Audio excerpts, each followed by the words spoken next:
मेरी नई नई शादी हुई थी और मेरे ससुरे का घर रोड के बीच में आ रहा था। तो रामटेक में वो रोड बन रहा था, तो मेरे पत्नी को बिना बताए ससुरे के घर पर बुलडोजर चला दिया था और वो रोड उखाड़ दिया था। तो अभी मुझे अधिकारी बता रहे थे कि आपका भी भाभी जी का कहीं शायद यही घर है, तो रोड बनाने के समय प्रॉब्लम आया था और आपने उनको कहा कि आपको जगह तोड़नी होगी, आपको खाली करना होगा। यही नेताओं ने करना चाहिए, अतिक्रमण को बचाने का पाप नहीं करना चाहिए। ये फिर कैसे संभाला सर? बुलडोजर चला वो तो बाद में बताइएगा, घर में कैसे संभाला फिर? नहीं, पहली बात तो ऐसी है कि मैंने जो रोड जो घर आते थे, एक नहीं, रामटेक एक नागपुर से तालुका प्लेस है, वहाँ मेरे पत्नी के जो पिताजी थे वो डॉक्टर थे, तो वो रोड वाइंडिंग का काम हुआ। तो राधा करके अभी दिल्ली में है, IAS ऑफिसर है, तो वो उनकी पहली अपॉइंटमेंट थी, SDO बनी थी वहाँ। अभी वो सेक्रेटरी लेवल पर भारत सरकार में आई है। तो मैंने कहा, मैं PW मिनिस्टर था, मैंने कहा ये रोड पूरा पूरा रोड का ये करो। अच्छा, आप ही का ऑर्डर था? हाँ, मेरा ऑर्डर था। तो उसने कहा कि सर ये भाभी जी के पिताजी का भी घर इसमें। आपको भी पता होगा कौन सा? हाँ, मुझे पता था।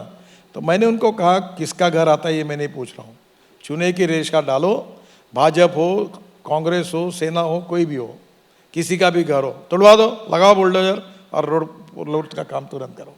तो मैंने इसलिए ये बात कही कि राव इंद्रजीत सिंह का अब ये जो हमारा सोना से जो दिल्ली मुंबई एक्सप्रेस हाईवे, उसको जाने के लिए एक बड़ा फ्लाईओवर पर रोड बन रहा है, बहुत बड़ा बन रहा है। तो उसमें इंद्रजीत सिंह के भी ससुरे का मकान था, प्रॉपर्टी थी। तब मुझे हमारे मेंबर ने बताया कि साहब ने सहयोग किया, उनको समझाया और फिर वो तोड़कर रोड बड़ा बना। तो मैंने वो बात का उल्लेख, जब मैं वहाँ गया था सोना, तो उसका ये उल्लेख। घर में कैसे संभाला सर? अब घर में तो नाराजियाँ हुई।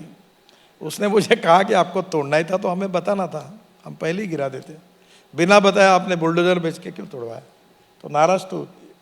अगला वीडियो। जो कॉन्ट्रैक्टर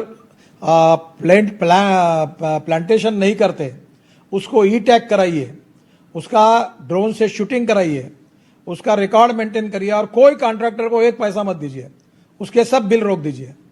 ये कॉन्ट्रैक्टर आपको नीचे लेवल पे मैनेज करते हैं और अधूरे काम डाल के भागते हैं, मैं इनको छोड़ूंगा नहीं। क्वालिटी के बारे में कोई कॉम्प्रोमाइज सहन नहीं किया, हम कुर्बा नहीं करते, कोई माल पानी किसी से लेते नहीं।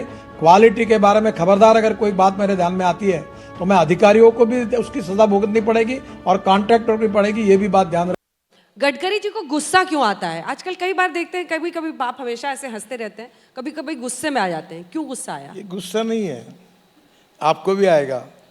ये जो कॉन्ट्रैक्ट होता है उसमें पेड़ लगाने की भी कीमत होती है, और जब बड़े बड़े रोड बनते हैं तो झाड़ ही नहीं लगते। अभी मैंने कहा कि 3 मीटर का ही पेड़ लगेगा, उसका E-टैगिंग होगा और हर कॉन्ट्रैक्टर के पेड़ का हिसाब यहाँ NHAI के ऑफिस में लगेगा। अगर पेड़ नहीं लगाएंगे तो इनके पैसे नहीं देना। मैंने क्या गलत कहा? अब मैंने ये, और आपको मिला नहीं वीडियो, और एक कहा था, उसका शब्दशः अर्थ मत लो। मैंने कहा ये रोड, ब्रिजेस, टनल्स ये मेरे देश की संपत्ति है, भारतीय जनता की संपत्ति है, और अगर इसका क्वालिटी खराब करोगे तो याद रखना तुम्हारे से पैसे नहीं लिए मैंने कि जिससे कारण मैं चुप बैठूंगा, तुमको बुलडोजर के नीचे डाल दूंगा अगर रोड खराब करोगे तो ये भाव ये था कि मेरे देश में जो काम होना चाहिए वो क्वालिटी अच्छी होनी चाहिए, उसमें बेईमानी नहीं होनी चाहिए, भ्रष्टाचार नहीं होना चाहिए।